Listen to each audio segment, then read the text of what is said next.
Hello, dear students. Welcome to our YouTube channel Chandar Private Idea. আমি রাজ কলকার teacher inspector. তো students, আজকে আমি এসে গেছি তোমাদের কাছে একটা কমন টপিক নিয়ে, যেটা সম্পর্কে অডিয়েন্স সবাই জানে, সেটা হলো হ্যামার। আমার সামনে তোমরা দেখতে পাচ্ছ বিভিন্ন ধরনের হ্যামার রয়েছে। তো হ্যামার সম্পর্কে এর আগে আমাদের থিওরি ক্লাস রিলেটেড একটা ভিডিও তোমাদেরকে দেওয়া হয়েছে। আজ আমি এসে গেছি সেই হ্যামার প্র্যাকটিক্যালি তোমাদেরকে দেখানোর জন্য। তো হ্যামার কি না, প্রথমে আমরা জানবো হ্যামার কি না। হ্যামার হলো একটা স্ট্রাইকিং টুল। স্ট্রাইকিং টুল মানে কি না, যেটা দিয়ে কোনো কিছুকে আঘাত করা হয়। তো হ্যামার হলো সেরকমই একটা স্ট্রাইকিং টুল, যেটা দিয়ে আমরা কোনো কিছুকে আঘাত করি। তো হ্যামার বিভিন্ন ধরনের আছে। তো আমি তোমাদেরকে একটা হ্যামার তুলে দেখাচ্ছি, এটা এক ধরনের হ্যামার। এটার নাম হচ্ছে বল পিন। হ্যামারের কমন কাজ যেটা হচ্ছে কোনো জিনিসের উপর স্ট্রাইক করা। তো প্রত্যেকটা হ্যামার দিয়ে আমরা স্ট্রাইক করতে পারি, কিন্তু একটা হ্যামার দিয়ে আমরা সব জায়গায় স্ট্রাইক করতে পারি না। বিভিন্ন হ্যামারের উপর বিভিন্ন রকম কাজ হয়। যেমন এটা হলো বল পিন হ্যামার। তো বল পিন হ্যামার, এটা তুমি দেখতে পাচ্ছ বল পিন হ্যামার আমার কাছে অনেকগুলো রয়েছে। তো বল পিন হ্যামার, এই বল পিন হ্যামার সম্পর্কে ফার্স্ট আমি এই পার্টসগুলোর নাম যদি আমরা জেনে যাই তো খুবই ভালো হয়। তো পার্টসগুলোর নাম নাকি না, এটা দেখতেই পাচ্ছ একটা হ্যান্ডেল।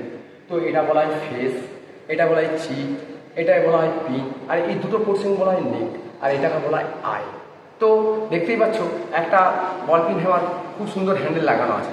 হ্যান্ডেল কেন লাগানো হয় না, এটা হ্যান্ডেল লাগিয়ে কাজ করলে আমাদের কাজের এফিসিয়েন্সিটা বাড়ে এবং খুব সহজে কাজটা হয়। তো যাই হোক, এই হলো বল পিন হ্যামার। তো বল পিন হ্যামারের কাজটা কি আমরা কি জানবো, তার আগে আমরা জেনে নেব যে এই যে এত হ্যামার রয়েছে, হ্যামারের কিছু সেফটি প্রিকশন আছে। কি সেফটি প্রিকশন আছে না, হ্যামারের যে হ্যান্ডেলটা লাগানো আছে, এই হ্যান্ডেলটা টাইট করে লাগাতে হবে, নাহলে যে কোনো সময় খুলে বেরিয়ে অ্যাক্সিডেন্ট হতে পারে। এক নম্বর। দ্বিতীয় নম্বর কি না, হ্যামারটা যখন আমরা ধরবো এর উপরে কোনো গ্রিস বা অয়েল যেন না থাকে, তাহলে কি স্লিপ করবে, তাতেও অ্যাক্সিডেন্ট হতে পারে। তারপরে কি না, তারপর হলো কি, এই যে হ্যান্ডেলটা রয়েছে, হ্যান্ডেলের সারফেসটা ইরিগুলার না হয়, মানে এবড়ো খেবড়ো না হয়। তাতে করে কী হবে, আমাদের হাতে ফসকা পড়ে যাবে, এটাতে আমাদের হাতের ক্ষতি হতে পারে।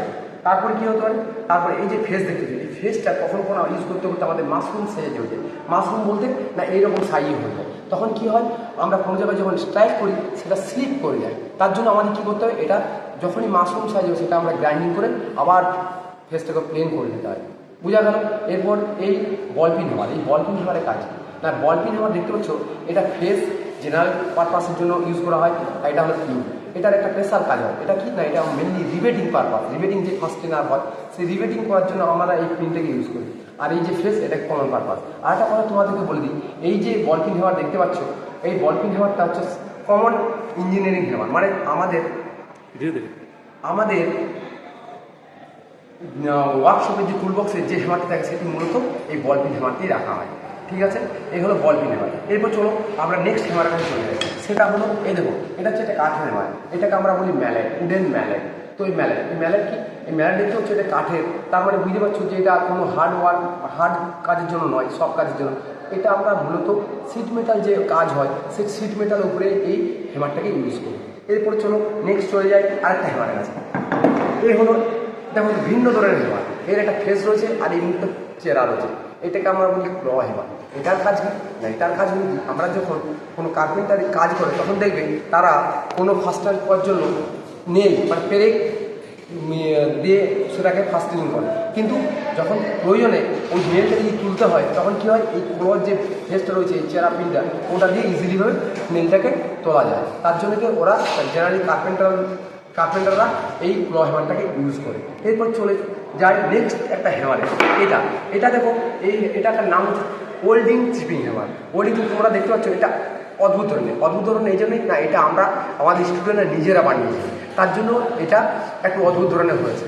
এটা হচ্ছে ওল্ডিং চিপিং হ্যামার। ওল্ডিং চিপিং হ্যামার কি না, ওল্ডিং করার পর যে স্ল্যাগটা উপর থেকে যায় সেটা তোলার জন্য একটা স্পেশাল ধরনের হ্যামার ইউজ করা, সেটা হয় ওল্ডিং চিপিং হ্যামার। এই ফেসটা দিয়ে আমরা ওই স্ল্যাগটাকে উঠিয়ে দিই, এইটা হলো ওল্ডিং চিপিং হ্যামার।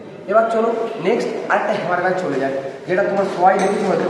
এই যে দুটো হ্যামার, এই দুটো হ্যামার একই নাম, যেটা হচ্ছে স্লেজ হ্যামার। স্লেজ হ্যামার কি না, এই স্লেজ হ্যামারের আরেকটা নাম আছে, সেটা হলো কি heavy duty hammer. Heavy duty hammer কেন বলা হয় না, এই স্লেজ হ্যামার দিয়ে আমরা হেভি ওয়ার্ক করি। যেমন যেমন সাপোজ ধরলাম প্রেসার মেশিনে যে বড় বড় পাথর ভাঙা হয়, সেই পাথর ভাঙার জন্য আমরা কী হ্যামার করবো? নিশ্চয়ই বল পিন হ্যামার ইউজ করবো না। সেক্ষেত্রে আমরা কী করবো? Sledge hammer.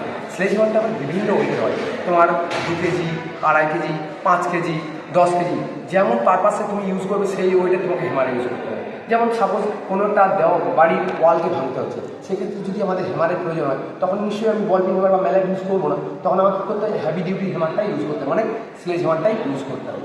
তো স্টুডেন্টস, মোটামুটি আমাদের কাছে যে হ্যামারগুলো রয়েছে সেই হ্যামার সম্পর্কে তোমাদের কাছে বিস্তারিত বললাম এবং তার সেফটি প্রিকশনও বললাম। তো যদি আমার ভিডিওটা তোমাদের ভালো লাগে, অবশ্যই লাইক, শেয়ার, কমেন্ট করবে এবং যদি কিছু জানার থাকে কমেন্ট বক্সে অবশ্যই লিখে জানিও। থ্যাংক ইউ, ধন্যবাদ।